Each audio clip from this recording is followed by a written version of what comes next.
புரட்டாசி மாதம் என்ன சமைக்கிறதுனே தெரியலையாங்க. வீட்டில் இருக்க சுண்டைக்காயை வச்சு மட்டன் சுவையில் ஒரு மசால் பண்ணி காட்டுறேங்க. ரொம்ப ஈஸிங்க. சுண்டைக்காயை 2 கட் பண்ணி தயிர் கலந்த தண்ணியில் சேர்த்துக்கங்க. ஒரு கைப்பிடி அளவு கடலைப்பருப்பு எடுத்து கழுவி 1/2 மணி நேரம் ஊற வச்சுக்கோங்க. குக்கரை அடுப்பில் வச்சு கொஞ்சமாக எண்ணெய் விட்டு வாசனை ஜாமான் சேர்த்து தாளிச்சிக்கோங்க.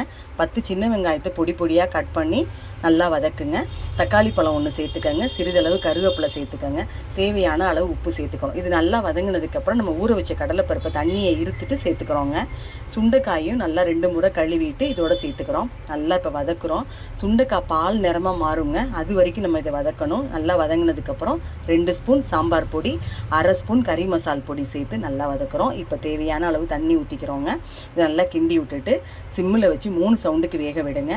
திறந்து பார்த்தீங்கன்னா மட்டன் சுவையில் சூப்பரான சுண்டைக்காய் மசால் ரெடியாக இருக்குங்க.